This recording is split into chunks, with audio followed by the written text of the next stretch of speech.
안녕하십니까. BTN 불교TV 전략기획실장 유건주입니다. 마음을 바꾸는 시간 고 인사이드 두 번째 강연을 열도록 하겠습니다. 오늘은 대학에서 종교학을 공부하고 본질의 문제를 탐구하기 위해 출가하신 젊은 스님을 모시려고 합니다. 김천 수도암에 계신 원재 스님이신데요. 여러분께서도 잘 아시리라 생각합니다. 베스트셀러 작가시죠. 스님은 본인이 경험한 수행을 바탕으로 시대와 소통하는 수행자입니다. 지적이고 유쾌하고 무엇보다도 잘생기셨습니다. 스님 모시고 오늘 강연 청해 듣도록 하겠습니다.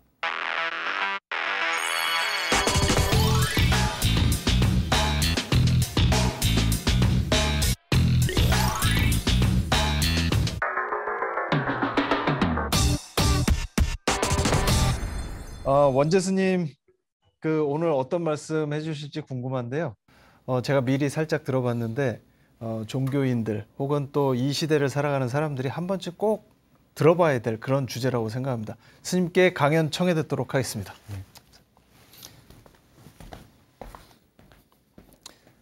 예, 원재입니다. 저는 이제 김천 수도암이라는 이제 암자에서 정진하고 있는 수행자이고요. 이번 이제 강연을 위해서 이렇게 초청을 받아서 여러분들께 이 코로나 시대에 우리가 무엇을 물어야 하고 또한 어떤 자세로 이 코로나 시대를 헤쳐나가야 되는가에 대한 저의 어떤 성찰들을 여러분들과 나누고자 이 자리에 서게 되었습니다. 예, 지금 한국 분들뿐만이 아니라 전 세계적으로 이 코로나 때문에 힘든 시국에 있는 것 같아요.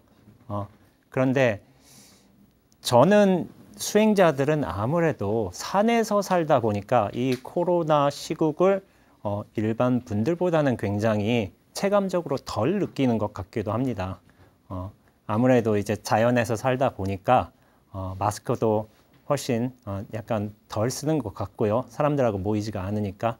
그리고 또 수행에 전념하다 보니까 어떤 세상사의 일들을 잘 알지 못하는 경우도 약간씩은 있는 것 같습니다. 그래도 저는 사람들이 어떻게 이 시대를 견뎌내가고 있는가에 대한 이제 관심도 있어가지고 뉴스를 자주 보는 편입니다. 굉장히 좀 독특한 뉴스를 한번 본 적이 있어요. 이 코로나로 인해서 우리 모두가 이제 경제적으로, 산업적으로 문명 발전의 관점에서는 힘들어하고 있지만은 자연이 다른 모습을 보여줬다는 거예요.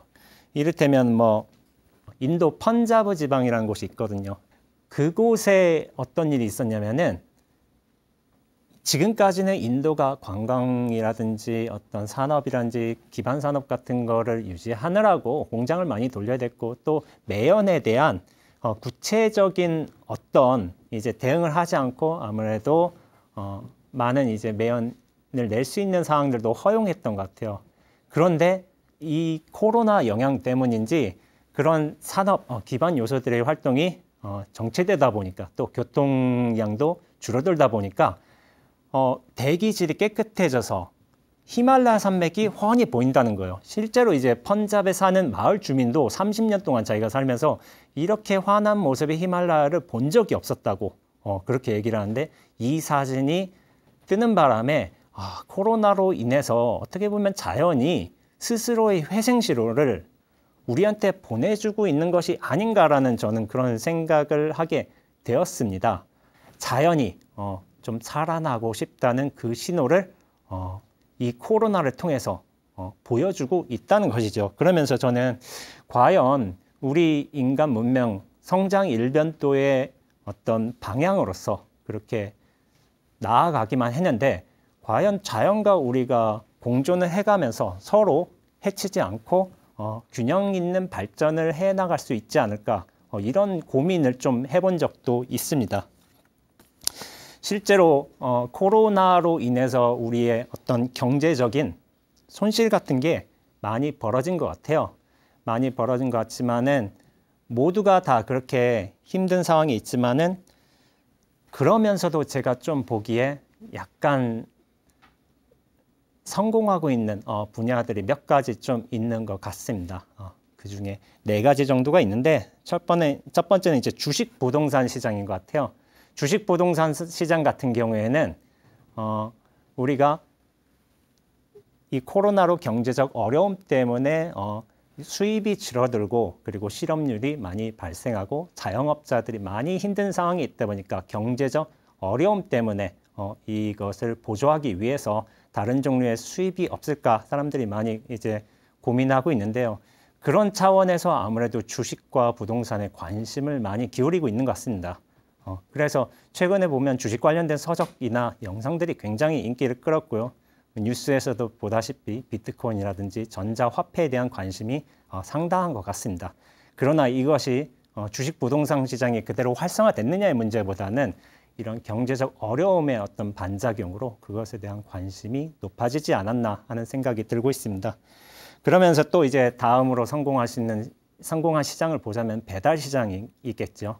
아무래도 외출을 많이 하지 못하는 상황이 있다 보니까 많은 분들께서 음식을 배달을 통해서 이렇게 시켜 드시고 있는 것 같아요. 그러면서 배달업이 아주 급증하게 되었죠.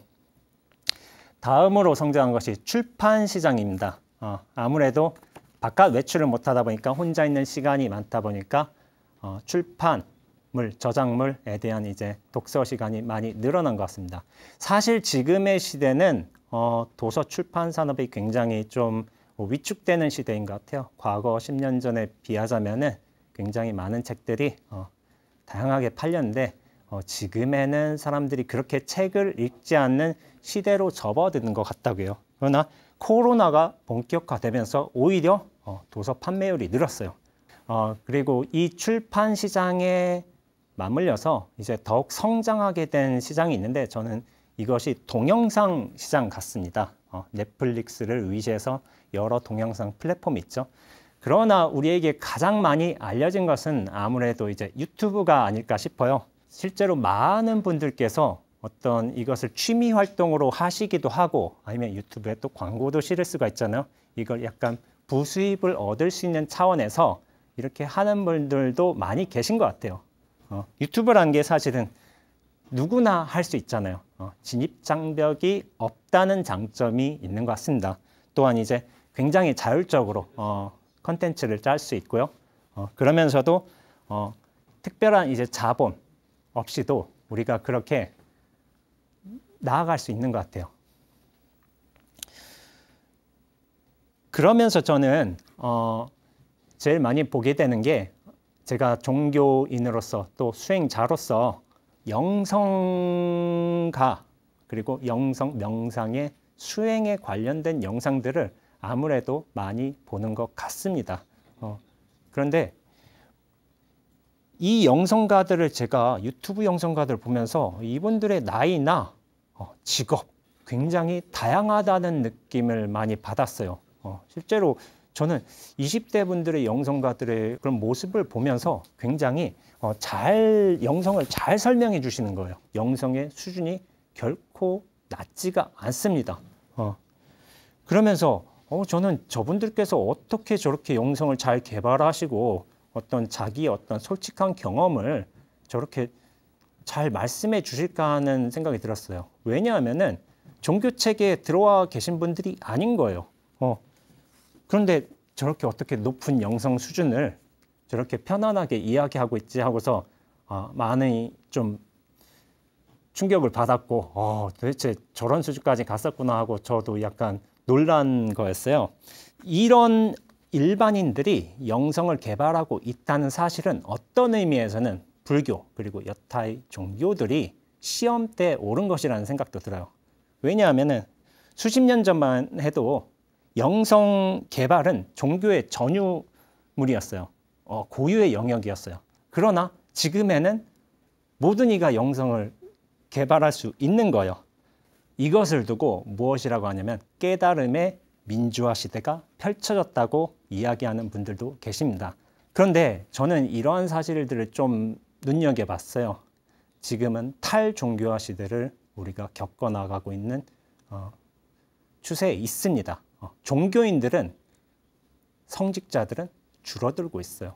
그러나 영성에 대한 명상에 대한 수행에 대한 관심을 가지신 분들은 전폭적으로 늘어나고 있는 상황에 있습니다. 저는 이것에 대한 한 가지 이유로서 사실은 저는 서양 불교의 역수입이라는 상황을 이야기해보고 싶습니다. 사실 불교는 동양에서 발원을 했죠. 그러나 이제 서양의 불교가 한번 진출하고 서구인들에게 굉장히 많은 영향력을 미치는 상황이 있습니다. 이 1848년이네. 그때 중국인들께서 미국의 골드러시 때 진출을 하면서 불교가 같이 들어가게 됐어요. 그때 불교가 무슨 역할을 했냐면은 미국 내 이민한 중국인들이 서로 모일 수 있는 어떤 기회를 제공하는 거예요. 그 당시만 해도 사실은 불교를 잘 몰랐어요, 서구인들은. 그래서 불교 경전을 보면서도 전혀 이제 생소한 언어였고 표현이었으니까 야, 예술가들이 와, 이런 표현도 다 있네. 와, 이런 정신 상태도 다 있네. 이걸 굉장히 신비주의적인 요소로 받아들였어요. 그러면서 자신들의 어떤 예술적 영감을 고양시키기 위해서 그런 차원에서 이제 불교를 받아들였던 측면이 있습니다. 그러나 1900년도 초반이 돼가지고 일본에선 적극적으로 불교가 그리고 스님들이 미국 사회에 진출하게 돼요. 일련종, 진원종, 조동종 같은 이제 종파 차원에서 여러 곳에다 이제 절을 세우고 스님들을 미국에 보냄으로써 불교를 전파하게 되었습니다.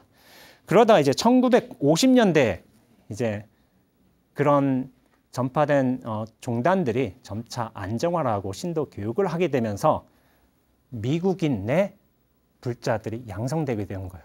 이때는 이제 비트족이라고 해서 당시에 1950년 전까지만 해도 굉장히 경제적으로 풍요한 상태에서의 사람들이 굉장히 안정된 생활을 하다가 너무 고착화되는 이런 사회의 모습에 굉장히 이제 약간 실물을 느끼면서 기존의 가치관과 질서에 대해서 반항을 하고 또한 굉장히 저항적이면서도 그 방랑자적인 문화를 추구하려는 사람들이 계셨어요. 그분들이 계셨는데 그런 분들을 이제 비트족 세대라고 합니다. 이민자 불교와 달리 현지인들은 굉장히 불교의 사상이라든지 수행이라든지 깨달음, 어떻게 보면 이 불교의 가장 정수라고 생각할 수 있는 영역에 굉장한 관심을 가졌어요. 붓다의 깨달음에 굉장히 큰 무엇인가 있다. 우리는 이것을 연구해 봐야 되겠다 하면서 이 깨달음에 도달할 수 있는 방법은 무엇인가에 대한 이제 수행의 과정도 같이 거치게 되죠. 엘빈 토플러가 이런 질문을 받았다고 해요. 엘빈 토플러는 제3의 물결이라는 책을 이제 쓰신 분으로 굉장히 유명하시죠. 그분께서 어떤 인터뷰에서 이런 질문을 받으셨어요. 20세기에서 벌어진 가장 큰 사건이 무엇일까요? 라고 했을 적에 엘빈 토플러는 서구와 유럽 사회에 불교가 들어온 것, 이것이 가장 큰 사건이라고 얘기한 적이 있습니다. 근데 이 말씀을 하신 적이 대략 이제 40년 전쯤이에요.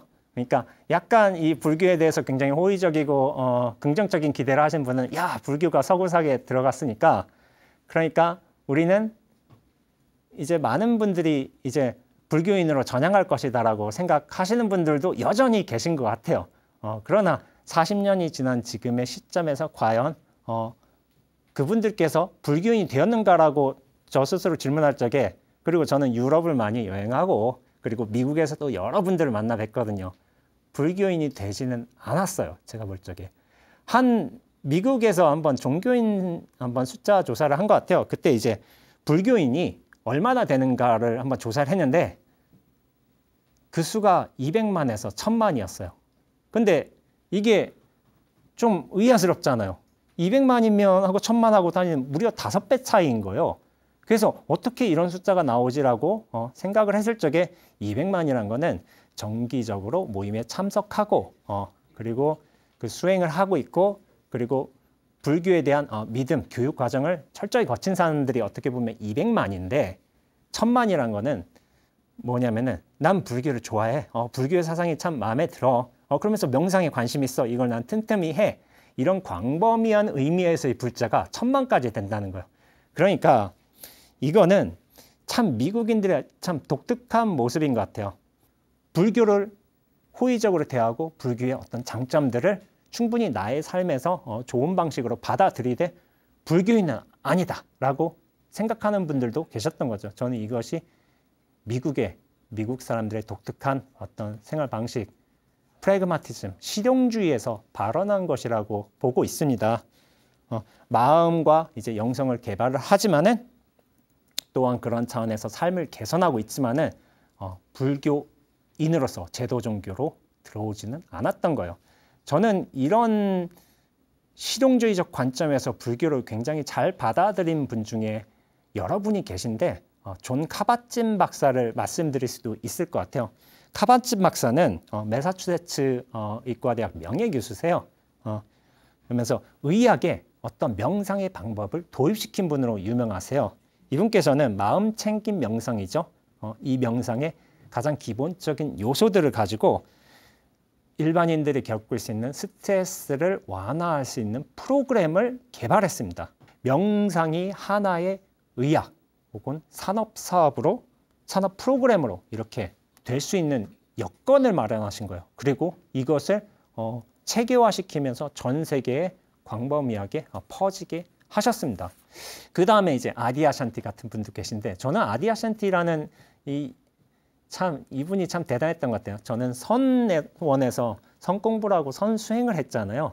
근데 이분도 선사로부터 가르침을 받았어요. 그러나 당신을 가르친 선사는 아시아인이 아니라 미국인 선사였어요. 일본에 진출한 여러 조동종의 선사들이 계신데 그분들로부터 깨달음을 인가받은 어떤 이제 자기 스승으로부터 이렇게 선을 배우고 치열하게 탐구해 가면서 자신의 안목을 열어간 분이에요. 그러면서 이분이 저한테 왜 인상적이었냐면은 글의 내용들이 많은 부분들이 선이지만은 선의 기존 용어를 쓰시지 않았던 거예요. 그러면서 선적 내용을 다 포함하고 있던 그런 이제 좋은 글들, 신금을 울리는 글들을 좀 많이 쓰셨던 것 같습니다.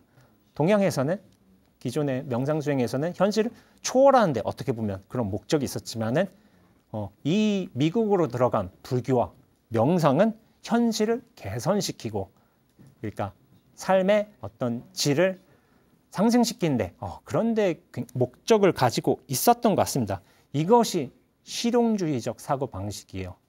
수십 년, 어떻게 보면 1848년부터 100여 년이 지나서 그리고 선불교가 들어간 지는 100년 가까이 되었지만은 이것들을 자기 삶의 용어들로 바꾸면서 그리고 종교성을 점차로 빼어가면서, 그러면서도 그 내용들은 선의 내용에서 불교의 어떤 핵심 교리에서 벗어나지 않는 차원에서 모든 것을 당신들의 삶에 맞게끔 바꿔 버린 것들이 어떻게 보면 미국인들이고 서구인들이에요. 이분들은 굉장히 이런 실용적인 관점에서 불교를 받아들였던 거예요. 그런 영향 때문인지도 모릅니다. 지금 대형 서점에 가면요, 영성류의 책이 모인 이제 섹션이 있어요. 근데 그 중에 상당수가 이미 서구의 영성가들에게서 온 이제 번역서들이에요. 이 불교는 분명히 이 영성이나 수행은 동양에서 발원했지만 그것을 어떤 보편의 언어를 쓰면서 굉장히 친숙한 방식으로, 그리고 종교성에 대한 강요도 없이 그리고 탈권위적이고 그리고 대중들과 솔직하게 소통하는 측면에서 이런 영성의 저서들을 완성해 가시는 분들이 서구 영성가들이었던 거예요. 불교에서 가장 유명한 말이 있는데 심즉시불, 마음 그대로 부처다라는 말이 있는데, 우리가 마음에는 사실은 동서도 없고 노소도 없고 종교도 없고 승속도 없습니다. 그러면은 우리가 이 보편의 마음에 대해서 우리가 정말 잘 성찰하고 이것을 개발하고자 할 수 있었는데, 서양에서 불교가 꽃을 피우고 일반인들이, 종교인이 아닌 일반인들이 이 불교의 어떤 정수의 요소들을 잘 발전시켜가고 있는 모습을 보면서 종교인으로서 약간 저 자세에 대한 한번 성찰을 해보는 거예요. 왜 선수행을 하면서 우리는 이 수행을 하는 사람들이 왜 대중들한테 수많은 감화를 줄 수 있는 어떤 멘토가 나오지 않게 되는가, 그런 거에 대한 성찰을 하는 것 같고, 선원의 여러 어른 스님들께서도 한 안것 때마다 2000여 수자가 그렇게 열심히 정진을 하는데 왜 대중들에게 감동을 주는 선사들이 나오지 않는가에 대한 질문을 스스로 하시기도 한다고 해요. 그러면서 저는 이 심즉 시불처럼 우리가 이 마음이란 이제 보편에 관해서 더욱 관심을 가져야 되는 것이 아닌가, 이 제도 종교보다도. 그러면서 우리가 눈앞의 현실에 관해서 좀 더 이제 치중해야 되는 면은 없는가, 그런 생각을 하게 되고, 결국 이제 우리의 수행의 최종 회향점이 어떻게 되어야 되는가 하는 것에 대한 이제 고민을 하게 되는 것 같아요. 예전에 제가 뉴스를 봤을 적에 이랬습니다. 21세기 10대 영성가가 있는데 그 중에 3분이 종교인이셨어요. 나머지 7분이 일반 분이셨어요. 일반 분이시지만은 종교의 체계에 영향을 받으신 분들도 계시고, 아니면 당신 나름의 방식으로 이제 영성을 개발한 분들도 계셨어요. 근데 이 3분은 종교의 어떤 대표자들로서 이렇게 나왔다는 걸 이제 이렇게 수긍은 하지만은 나머지 7분의 어떤 특징들이 있을까라고 생각했을 적에 저는 이분들이 수많은 대중들한테 감화를 주고 감동을 주고, 그리고 영성 개발할 수 있는 방식들을 이렇게 알려주신단 말이에요. 근데 저는 이분들한테 고유의 장점이 보편의 언어를 사용하는 것, 굉장히 쉬운 언어를 사용하는 것이 굉장히 큰 장점이라고 생각을 해왔습니다. 이에 반해서 선은 굉장히 어려운 면도 있어요. 제가 선언에 있지만은 선 어록을 읽으면은 대략적으로 약간 1000년 전에 당송시대 때 그때 많이 이제 형성된 이제 선사들의 어록이 있고 가르침이 있는데, 우리는 아직도 이 어떤 시대와 잘 맞지 않는 이 언어들을 너무 구사하는 것이 아닌가라는 저는 생각을 많이 했던 것 같아요. 그래서 좀 더 나라도 좀 일상적인 용어로 한번 이 선의 어떤 관점에서 한번 우리 눈앞의 삶을 한번 달아볼까 해가지고 저도 이제 글을 많이 썼던 것 같아요. 그런 글들이 어떤 여러분들한테 좋은 평가를 받아가지고 어떻게 보면 이런 자리에까지 오르지 않았나 싶습니다. 그러면서 이제 보편의 언어를 획득하는 게 중요하다고 생각하고, 또 그 다음으로 중요한 것은 자기 경험입니다. 또한 자기 진정성이라고 할 수도 있는 것 같아요. 이를테면 예전의 종교인들은 어떤 훌륭한 성현들의 삶을 소개하고 그런 교리들을 해석하고 그것들이 어떻게 받아들여야 됐는지 어떤 일방적인 제시자 혹은 전달자의 역할에 좀 머물렀던 것 같아요. 그러나 지금의 시대는 그렇지는 않은 것 같아요. 종교인이라 하더라도 그런 고귀한 가르침을 해줄 수도 있지만은 나 스스로의 삶을 그런 종교의 삶을, 진리의 삶을 스스로 드러내는 역할도 필요한 것 같습니다. 왜냐하면은 여러분들께서, 영성가들께서 자신의 삶을 그렇게 적극적으로 드러내고 계세요.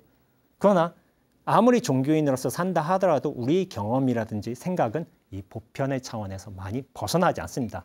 그만큼 공감과 소통의 요소들을 이미 갖추고 있기 때문에 훌륭한 가르침을 전달해 주는 것도 중요하지만 자신의 경험을 솔직하게 드러내 주는 것도 우리가 어떻게 보면 이 시대를 살아가는 종교인의 역할이라고 저는 생각을 하고 있습니다. 여러 성현들께서 계시고 종교의 지도자분들이 계시죠. 그런데 그런 분들이 가르쳐 주신 거는 당신처럼 살라는 게 아니라 어떤 종교의 가르침을, 수행을 열심히 해가면서 그런 깨달음에 얻어가지고 자신의 삶을 당당하게 살라고, 저는 그렇게 선사들과 여러 성현들의 가르침을 받아들이고 있습니다.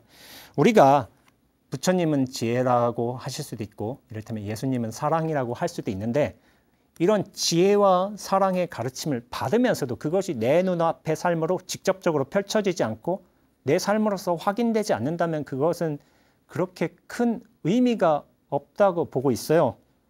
그래서 그 교리와 깨달음과 지혜와 사랑이 내 눈앞의 삶에서 곧장 펼쳐지는가, 어떻게 보면 이것이 이 시대를 살아가는 성직자 입장에서 또한 종교인 입장에서 면밀하게 돌이켜보아야 할 요소 같습니다.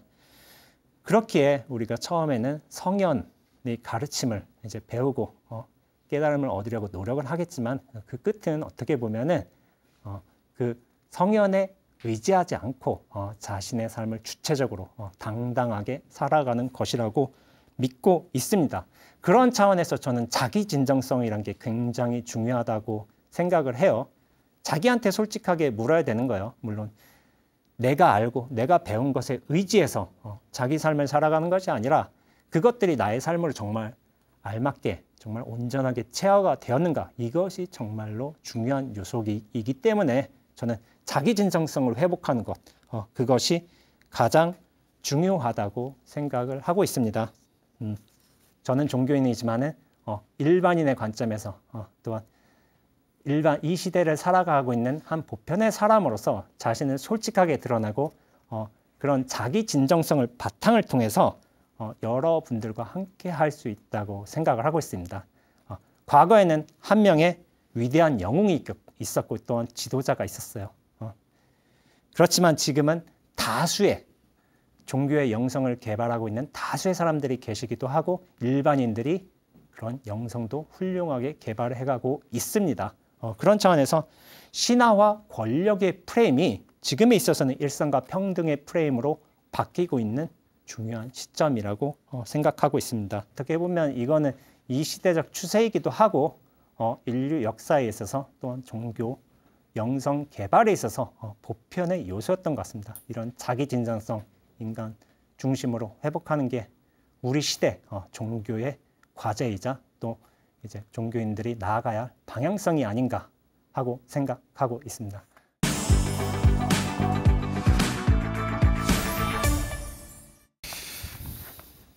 예, 스님 강연 잘 들었습니다. 줌으로 사전에 좀 질문들이 여러 가지가 들어왔는데요. 송병화님께서 이런 질문을 하셨습니다. 살면서 가끔 길을 잃어버리는 것 같은 느낌이 들 때가 있는데 일상 속에서 그런 느낌이 들 때 해볼 만한 수행법이 있다면 어떤 것이 있을까요? 이렇게 물어보셨습니다. 송병화님 혹시 계신가요? 줌에? 저기 손 들고 계시네요. 예.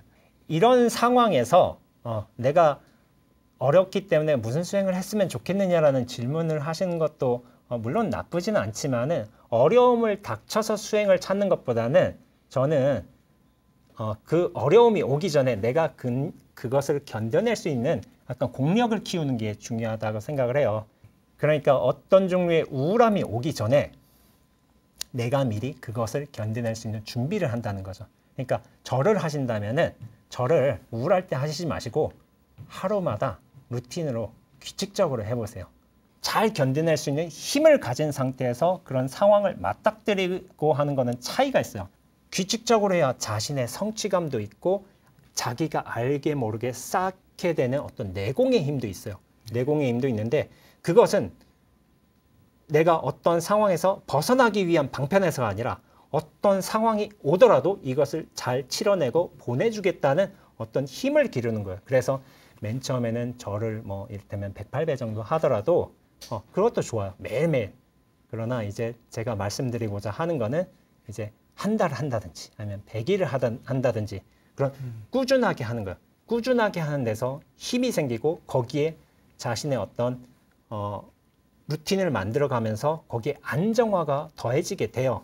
그것을 한번 성취를 하게 되면 맨 처음에 힘들 수는 있지만은 하루, 이틀, 100일을 해놓고 하면은 그 나름의 뿌듯함이 굉장히 크게 돼요. 그리고 그 힘이 생기는 인연으로 해서 또 다른 무슨 일이 벌어지냐면은 이를테면은 내가 이 어려울 때 이 해결책을 알려줄 수 있는 스승님이 있었으면 좋겠다. 그런 말씀을 많이 하시거든요. 네네. 그러나 스승은 그냥 찾아오지 않습니다. 부처님은 이를테면은 내가 아무것도 하지 않는데 짠! 하고서 이제 스승을 보내주진 않아요. 나 역시도 노력을 해야 돼요. 노력을 해야 되고 스승을 받아들일 수 있는 어떤 종류의 준비가 되어 있을 적에 그런 인연법으로서 또 스승이 오기도 하거든요. 스승은 어떤 우리가 흔히 사람이라고 생각하잖아요.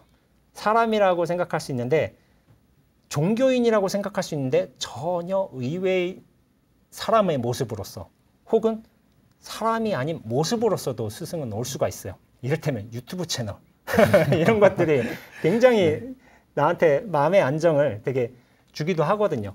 그런 마음의 안정을 주는 요소들도 있어가지고 그런 것들을 루틴으로서 계속 하다 보면은 다른 모습으로서의 스승도 오기도 하게 된다는 겁니다. 그러니까 차근차근 100일이든 1년이든 이렇게 해나가는 것이 중요한 것 같습니다. 네. 아, 역시 스님께서 유튜브를 지금 채널을 운영하고 계셔서 그런지 유튜브도 스승이 될 수 있다. 아주 굉장히 새로운 말씀이신 것 같습니다. 또 강수영님께서 이런 질문을 주셨습니다. 이런저런 다양한 이름의 명상을 경험해 보는 것이 삶에 도움이 되는지 아니면 하나의 명상법을 가지고 꾸준히 수행을 해보는 게 도움이 되는지 이런 질문하셨습니다. 가벼운 명상법, 가볍게 명상한다. 이것에 대해서 그렇게 거부감은 없는 것 같아요. 왜냐하면은 시작은 가벼워야지 할 수 있지 않는가요? 처음부터 부처되고자, 생사해탈하고자, 그리고 뭐 하나님과 하나가 되고자 하는 너무 높은 목표일 수 있잖아요. 사실 전통적 의미로서의 요가는 좌선 수행을 하기 위한 준비 운동이었어요. 그렇죠.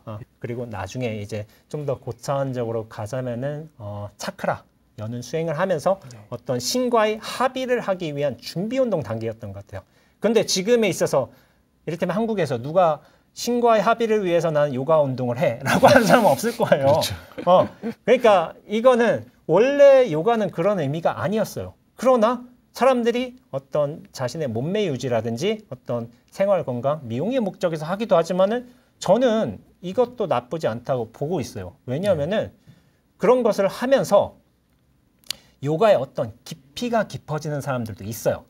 요가 자체의 특성보다는 요가를 심도 깊게 하면서 더욱 많은 관심을 가지게 되면은 이거 말고 좀 더 뭔가 있을 것 같은데 차크라 수행? 이런 거 뭐야? 하고서 좀 더 깊게 들어가는 사람들이 있을 것 같아요. 그러니까 그 진입은 굉장히 이제 소소해 보여도 무엇이든 하는 게 중요하지. 일단은 거기서 심어하는 건 어떤 본인 인연과 역량에 따른 게 아닐까 생각하고 있어요. 유연하게 천천히 하나하나씩 하라는 말씀이셨습니다. 세 번째는 조금 어려운 질문에 와 있습니다. 이게 한문으로 써 있지 않아서 제가 제 나름대로 그냥 해석을 해봤는데 질문이 이렇습니다.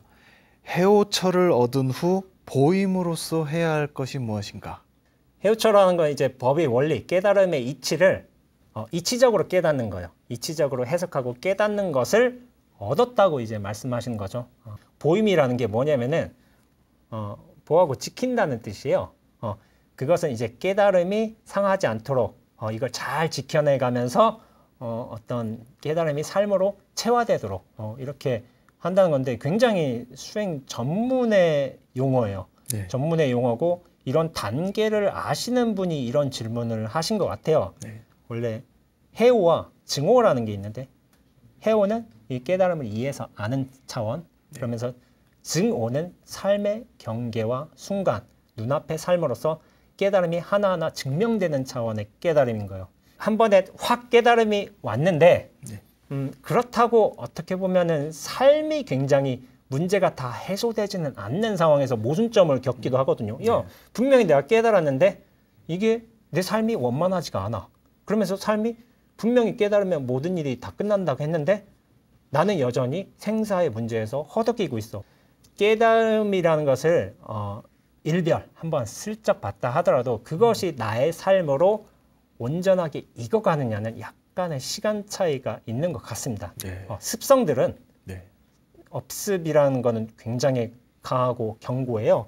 그래서 그것들을 약간 정화시키고 또한 삶의 원만한 관계를 유지시키는 데 있어서 무리가 되지 않게끔 약간 다듬어 가는 데는 여전히 깨달음의 힘이 필요한 것 같아요. 그러니까 우리가 실제적으로 공부를 굉장히 많이 하신 분들이 계시지만은 처음에 그걸 탁 경험했다 하더라도 그것이 나의 살림으로 온전하게 되지는 않아요. 그 살림을 잘 지켜가면서 경계의 순간순간마다 이거 내가 본연의 자성을 잃었구나, 이런 청정함을 잃었구나 하고서 돌이키는 과정이 필요하게 됩니다. 그래서 이제 대스님 같은 경우도 30곳은 잊게 하고 익은 곳은 설계하라는 말이 있어요. 이제 30곳이라는 건 뭐냐면은 아직 깨달음이라는 것을 이렇게 내가 한번 쓱 봤다 하더라도 그것이 나의 삶으로 체화되지는 않았기 때문에 그거를 아직 잘 지켜가면서 보호하고 임하면서 해나가야 되지만은 우리가 너무 익은 것들은 우리의 습성들, 어떤 사고의 패턴들이거든요. 그런 것들을 깨달음에 의지해서 또한 설계할 필요가 있는 것 같아요. 그래서 이런 질문은 제가 아주 기본적인 상황을 이렇게 말씀드렸지만은 세상에는 수많은 수행자, 선지식들이 계세요. 그런 분들이 계시고 실제로 온라인, 오프라인상으로 굉장히 많은 수행 공동체가 있습니다. 네. 저는 이런 수행 공동체에서 여러 일반 분들이 굉장히 진실한 방식으로 수행을 하고 계시다고 생각을 해요. 그러면서 그쪽에서도 약간 지도자분이 계실 수도 있겠고 아니면 전통 종교로 들어와서 선사들, 어떤 선지식이 분명히 계실 거예요. 이런 분들을 찾아뵈면서 어떤 솔직하게 대화를 나누시면서 당신의 공부 경계를 점검해 가면서 하는 게 낫지 않을까 싶어요. 네. 이런 전 기본적인 방향만 이렇게 네. 말씀을 드렸습니다. 네네. 그리고 이제 아까 계속 말씀하셨던 말씀의 연장선일 것 같은데 한 분이 이런 질문 주셨습니다. 전통적인 그 수행 체계로서의 참선이라는 것과 요즘 뭐 서양에서 많이 하고 있는 명상이라는 것과의 차이가 뭐냐? 차이가 뭐고 공통점이 뭐냐? 이런 질문을 주셨습니다. 참선이라는 것은 이제 저희가 이제 간화선이라는 거를 이제 중심으로 해서 수행을 해오는 저는 수행자지만은 참선이라는 것도 어떻게 보면은 그 선을 어떻게 해석하느냐, 어떤 참을 어떻게 해석하느냐, 참을 화두를 참고하느냐에 문제가 될 수 있겠고, 아니면 선이란 게 좀 더 넓게 봐서 일상의 삶을 참고하느냐, 저는 그것이 될 수 있다고 생각을 해요. 형식적으로는 우리가 이먹고라는 화두가 있죠. 이먹고라는 화두가 있는데 저는 이먹고라는 게 이 하면서 이제 있는 게 그게 물론 이제 수행의 한 방식이기도 하지만 이하는 이놈이 무엇일꼬 이라는 소리가 나오기 전에 이 본래 면목이 무엇일꼬 하는 것도 참선이라고 생각을 하지만은 이 전체의 상황, 어떤 세상에 대한 의문을 가지는 게 의문이 수행의 핵심이거든요. 참선 수행의 핵심인 건데 이 의문을 통해서 어떤 실체성으로서 타피하고 그리고 어떤 깨달음으로서 나아가는 어떤 특정한 방식인 거예요. 그러니까 이 의문을 전통의 방식에서 가져도 된다고 보고 있지만은 이거를 우리 삶의 경계에서의 의문을 품어가면서 이것을 확장시키는 것도 어떻게 보면 참선이라고 넓은 의미의 참선이라고 저는 보고 있습니다. 이제 명상이라는 것은 뭐냐면은 우리가 어떤 종류의 선정 상태로 들어가는군요. 선정이 들어가게 되면은 이 번뇌가 가라앉게 되고 이 선정의 고요한 상태에서 어떤 진리들이 툭툭 올 수 있는 기회를 이제 찾을 수도 있는 거예요. 참선은 의심을 통해서 그런 어떤 진리가 들어올 수 있는 기반들을 마련하는 것이지만은 명상이라는 것은 선정을 통해서 그런 깨달음이 올 수 있는 우리가 번뇌를 줄여가면서 그런 기회들을 스스로 마련하는 거예요. 근데 이것이 일견 다른 듯 하지만은 사실 의심을 한다 해도 우리 생각은 줄어들게 돼 있거든요. 줄어들면서 동시에 의심이 곧장 선정으로 바뀌게 돼요. 그러니까 우리가 의심을 통해서 마음이 고요해지는 것이나 아니면 어떤 좌선과 선정을 통해서 그런 고요함을 닦는 것이나 결국에는 이런 번뇌를 가라앉혀 가면서 진리가 들어올 수 있도록 우리 자신을 어떤 준비를 해두는 과정이기 때문에 저는 약간의 방식은 다를지언정 그 근본 목표는 똑같다고 보고 있고요. 설사 서양에서 명상을 하고 참선을 모르고 간화선도 모르고 선문답도 모른다 하더라도 스스로 마음을 밝히신 분들이 많거든요. 다만 선이라는 것은 하나의 문화라는 것을 아셨으면 좋겠어요. 이것은 당송시대 그 이전에 생겨난 문화인데 우리가 이런 문화의 방식에 빗대어서 이런 수행을 해왔지만은 마음이란 건 보편이거든요. 보편의 마음을 밝혀온 분들은 동양에만 있지도 않고 서양에도 있어요. 그러나 그 문화에 따라서 다른 식으로 밝혀냈다는 걸 알면서 참선도 물론 훌륭한 수행법이지만 그것도 어떻게 보면 커다란 명상에서의 한 방법론이고 그런 차원에서 서구인들도 충분히 마음을 잘 밝혀가고 있다고 믿고 있습니다. 젊으시고 또 유튜브도 많이 하시고 게임도 많이 하신다고 제가 알고 있는데 게임하는 것도 수행에 도움이 됩니까? 게임하는 것 자체는 별로 도움은 안 되는 것 같아요. 제 생각에는. 근데 뭐냐면은 제가 그렇다고 게임을 뭐 하루에 뭐 10시간 하고 그러진 않거든요. 저도 틈틈이 시간 날 때다 게임을 하는데 이런 것 같아요. 과거에 우리 선배 스님들께서는 당연히 게임이 없으셨죠. 근데 그분들께서 무엇을 하셨느냐. 바둑 장기를 하셨어요. 그런데 저희 세대만 해도 바둑 장기를 하는 시대가 아니거든요. 그러니까 저는 그래도 게임이 좀 더 익숙해요. 근데 좀 시간이 남고 좀 자기가 좋아하는 뭐 취미생활이라고 해야 될까?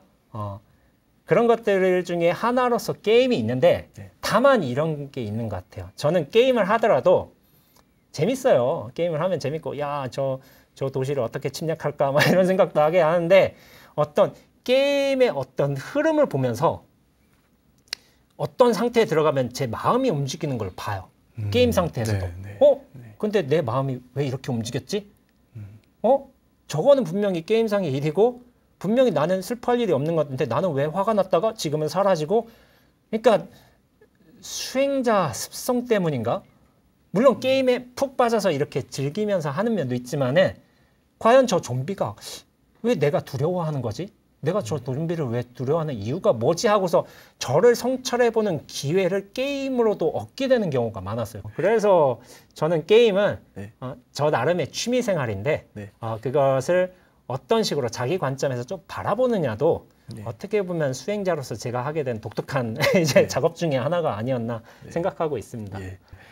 지금까지 이제 스님과 강연과 이제 질문 응답 이렇게 나눠봤는데 오늘 참여하신 분들께 한 말씀 좀 부탁을 드리겠습니다. 코로나 시국이어서 많은 분들께서 이렇게 좀 대외 활동도 하시지 못하고 굉장히 위축돼 있는 듯한 모습을 많이 보는 것 같습니다. 코로나라는 것도 지금엔 힘들지만은 코로나 역시도 무상합니다. 분명히 우리가 3년, 10년 후에는 우리가 이런 코로나 때문에 고생을 했지라고 이제 돌이킬 수 있는 순간이 분명히 오게 될 것입니다. 그러니까 우리가 당장에 힘들지만 이 나의 몸도 생각도 무상하지만은 코로나 역시도 무상하니까 이거를 하루하루 잘 견디면서 살아나가 보자 하는 생각을 하신다면은 어느덧 우리가 1년, 2년 지나서 백신도 개발이 치료제도 개발이 되고 해서 코로나로서 힘들었던 시간을 보내고 다시 본래의 생활로 돌아갈 수 있지 않을까라고 하고서 이것도 무상하다. 이 또한 흘러가리라. 그런 마음 자세로 지내셨으면 좋겠습니다. 원재 스님의 강의와 질의응답까지 이렇게 잘 들었습니다. 스님께 감사의 박수 부탁드리겠습니다. 코로나가 던진 화두를 함께 탐구하는 고 인사이드. 오늘은 종교의 미래를 예리하게 성찰하신 젊은 수행자 원재 스님을 모시고 강연을 청해 들었습니다. 기성 종교를 떠나는 사람들, 불확실한 미래 속에서 영성의 종교란 무엇인가를 묻고 있는 사람들, 이런 화두에 대해서 진중한 질문을 던져본 시간이었습니다. 오늘 강연 어떠셨습니까? 강연 함께 해주신 여러분들께 감사의 말씀 드립니다. 함께 해주셔서 감사합니다.